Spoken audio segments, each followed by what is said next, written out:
if you will allow me to digress, ladies and gentlemen, I just want to share something with you. Astor's legacy, or his work and his influence, wasn't just among dancers. I'll tell you this much.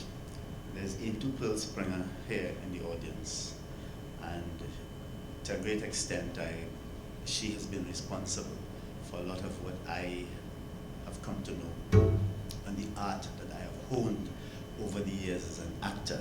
So I would like to tell her thanks very much. But more than that, go ahead, please. But more than that, she and Caribbean Theatre Guild, they both were responsible for taking young actors, young artists like myself, and carrying us to dance theatre. We were not allowed to just remain actors. We were asked and we were pushed to see other art forms. And I remember going to Queen's Hall on a regular basis and watching all of Repertory's shows. I used to look forward to sitting in that audience, somewhere in the dark corner there, and just watching Astor and his dancers perform. And I'll tell you this much, a lot of what you see in terms of his tensions and his embrace of the material and his presence on the stage, and I'm going to say his, I'm not just talking about him personally, but I'm talking about all the dancers. The way you all embrace the stage taught us, and specifically me, taught me as an actor how to embrace my own material in my own art. So when we talk about Astor's work and his legacy, it is not just for dancers. He has influenced everyone. Here I am, living proof of it. I'd like to give him a round of applause because it has done me good. Okay, so we go on. Our symposium today is twofold in nature. I guess everybody would sort of understand that. First and foremost, we are commemorating the life and the legacy of the late Astor Johnson, more than 30 years after his passing. And additionally, we are seeking to advocate and foster an emphasis on dance education as a career choice. Now, this symposium, as you may very well know, began really back in, well, last year, 2015, September 2015. And the activities leading up to it include teaching Astor's ceremony of the drum to the Ibis Dance Company from San Fernando. I think they'll be doing something today. I am not sure. Yes, they are. Right. And come October 2016 this year, Astor Johnson's Repertory Dance Theatre, in collaboration with Coco Dance Festival, will be conducting a workshop to sensitize secondary school students and teachers about the body of work that Astor has left us. With regard to today's program, we have a number of presentations lined up for you, the first of which looks at women, and they link to the Black Power movement and Astor Johnson's dance pieces from the 1970s. So ladies and gentlemen, I want to call on Sister Eintou Springer, one of our best storytellers, actresses, poet, playwright. She was Poet Laureate of Port of Spain from 2002 to 2009. She has a national award from her contribution to art and culture. She has an award from the National Drama Association of Trinidad and Tobago for her contribution to the development of theater. She has 4 published adult collections of poetry and 2 collections of children's stories and poems. Her collection of 13 plays entitled Survivor will be published before the end of the year. She was a close friend and collaborator of Astor. So let's welcome Sister Eintou.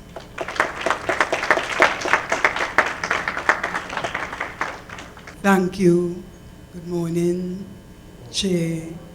Good morning, Tout Moon, everybody. My respects to the elders of the dance, the Venerable Patro, Venerable Eric Butler, all other dancers, choreographers, and all lovers of the dance. When I thought about talking about my friend and brother, I wanted to caption And I found a caption from Claudia Jones, a powerful woman who was instrumental in starting the Notting Hill Carnival. And she says, a people's art is the genesis of their freedom. And I think this is very apropos to what we're going to talk about. I want to put Astor in the context of the wave of black consciousness that swept Trinidad and Tobago and the Caribbean, and even further afield during the late 60s and 70s. Because it paralleled my own search for selfhood, my coming into my own as a black woman.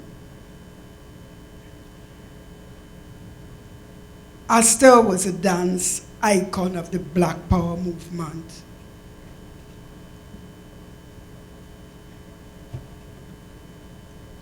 As distinct from the work of Beryl, La Belle Rosette, Auntie Beryl, who was fascinated by the folk, and even Moliahi, who was involved with the Ifa Orisha tradition. Astor had a deep conviction that through what I call the ministry of dance, lives could be transformed, and people could, in a non-didactic way, develop a love and appreciation of self through learning to love and appreciate their culture and art form. The great ideologue Frantz Fanon says that, he talks about the difference between tradition and modernity, and that you cannot become, as he says, preoccupied with the fossilized remnants of culture. But culture must also always be forged in the crucible of the now, so that Astor took the traditions and made them relevant in the now, always seeking to see how tradition could empower people in the now. And in that time of black consciousness, of awakening of black selfhood, it was a key and important task. Different peoples learn in different ways. Astor was convinced that the music and movement of the dance could become an important tool for transformation. It was an ideology totally in sync with what I was taught by my own theater guru, the great actor of Caribbean actor Slade Hopkinson. It was why Astor gave his full support to NJAC's Black Traditions in Arts, of which I was the creative director. He gave freely of his time. He performed just after coming back to Trinidad at Caribbean Theatre Guild's Street Theatre. And that is a story in itself. I think that was one of Astor's first performances after coming back to Trinidad. And to close the performance, it was on what was now the Brian Lara Promenade. We staged Eric Roach's great poem to Butler, and at the end we threw flambeau, an indication of the lighting of the flambeau that burned Charlie King to death during those uprisings, those labor riots of 37. And Astor performed at that, and Ritanka was there. It was that time. And next day, the police raided my house because I was seen as one of the, well, it was my production, a Caribbean Theatre Guild production. And it was all excitement in the theater community. Instead of being concerned about me, the feeling was, you see the power of theater, you see the power of art. It's a very exciting time. So it was after that performance and in the aftermath of the long, intense discussion of my own transformation as an African woman, moving before 70 from black and ugly to after 70 to black and beautiful, that I gave him Lasana Kwesi's poem, She. Stevie, we could see a little bit of it, please. Sorry for not cueing you before. Which celebrated the much abused, much maligned African woman. That's victim. And I suggested that Andre Tanker, another friend and collaborator, would use the Morena Osha, and that would be the perfect musical match. She's a woman fooled by none other than fools. She's a woman trapped, unable to escape, unable to let loose. She's a woman bending, stooping, crawling, whoring, clinging, bowling, pissing, fighting, crawling, standing. This is she alone. And she's black. She's black.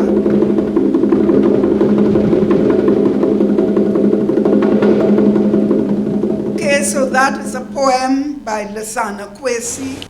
I still have the original book given back to my people, like with Lasana Kwesi, and all the notes from Astor and mine, the Morena Osha and all of that. I was going through my collection preparing for this and I found it. Astor was a gentle human being, very committed to the concept of family and the role of woman in shaping or distorting that family. He researched the role of women in African spirituality and specifically in African culture generally. Although his work spanned many genres, my particular interest was in what he said about African people at the time and how we could use that work to empower us during that Black Power time. His powerful tribute to Yemunja, the Orisha mother goddess of the sea, nurturer and creator of and protector of children, gave respect and visibility to African spirituality and the importance of the nurturing role of women. And with Astor, you had to know. You didn't just go on stage and dance. Who was Yemuja? How did she move? She was dignified. She was beautiful. She was nurturer.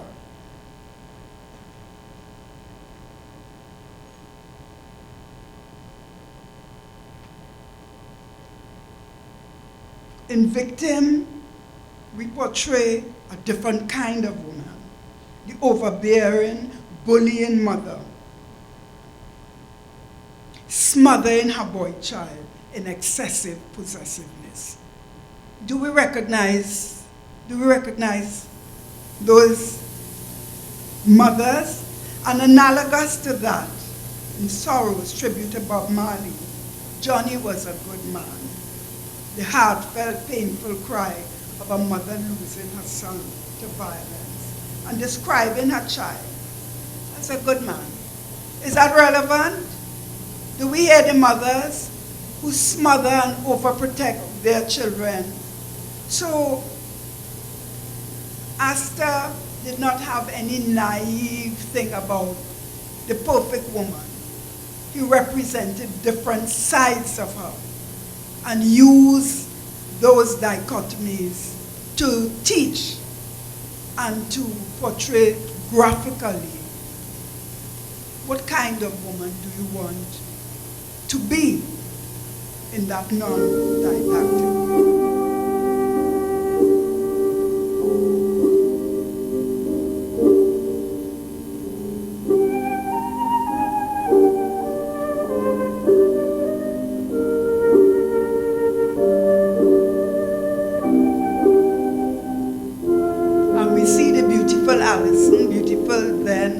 now.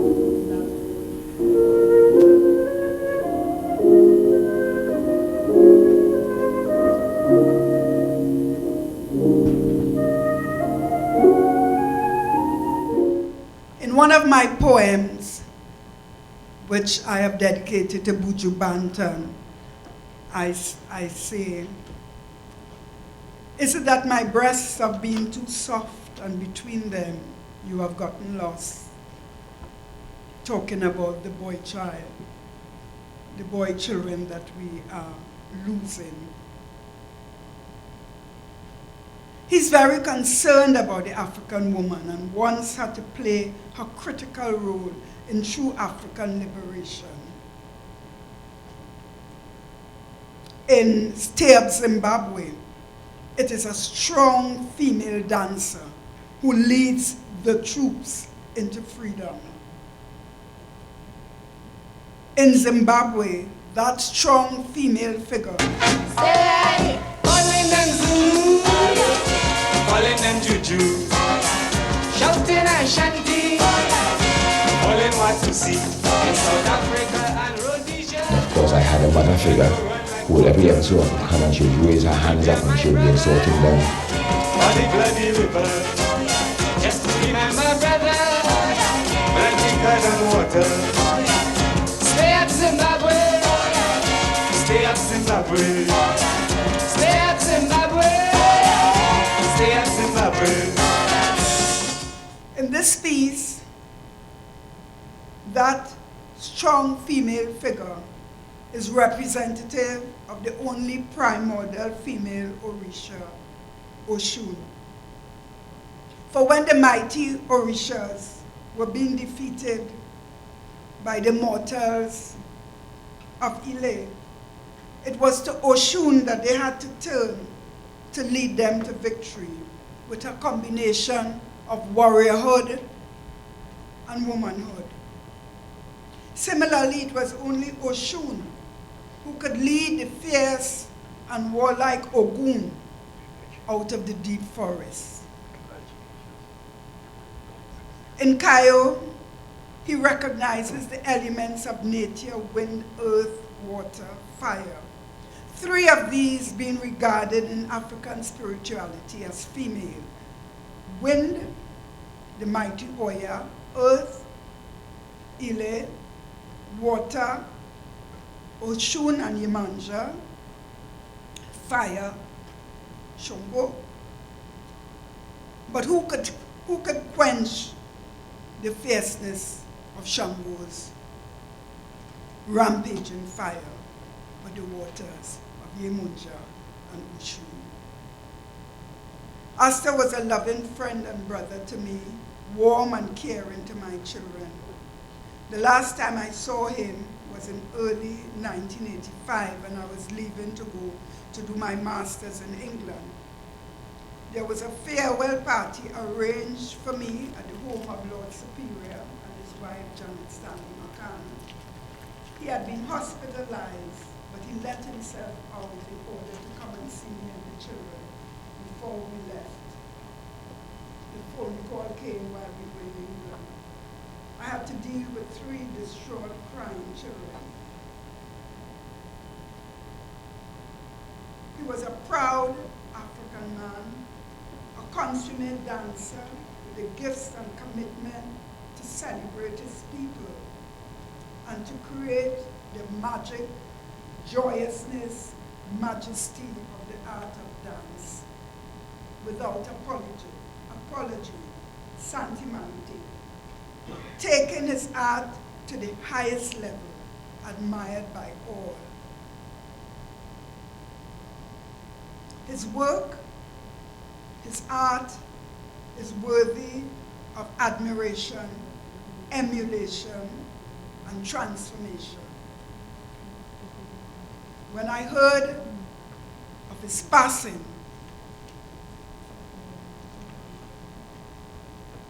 I drowned my tears in words. The drum is silent. A wraith stands poised. The leaping spirit cannot be entombed, not yet, not yet. The wraith spins lightly into flight from the cacophony, the whirling mass of black tormented flesh, dancing to confused rhythms, the dance of spiritual alienation. The death winds of apathy blow cold air, sweeping, twirling along the blazed path, twining through the centuries, the drum is silent. Feet twirl daintily, high step prettily, blotting out the fevered rhythms. The sound recedes, cascading only to feet pounding to orchestrated rhythms, stage managed, well rehearsed for politics of party. Leave them, smiles away, poison flight. Leave them into, the time will come. Perhaps the time is not yet come. Drum sounds fill the night with songs of moaning, of whirling, stamping feet and outstretched hands of dancers, feeling pain of dancers losing a strong but gentle mind. Invocations rise through incense smoke. The whirling is frantic, the drum pounds, the smoke billows, forming the wraith, passing beyond into the light of eternity, glowing for posterity. A star shines, pointing the way for a job still to be done. But for now, the drum falls silent. Maybe this is the time of awakening. Thank you.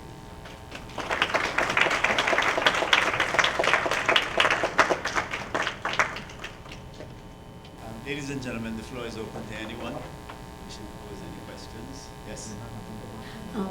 The last poem that you just read, I just wanted to know what was the name of it. It's one of my poems, and it's called, what is it called? That happens to me too. It's called Spirit Dance for Astor Johnson. It's in Love in the Skin I'm in. Thank you. That's when you have so many poems. Thank you very much. Thank you very much, Eintou.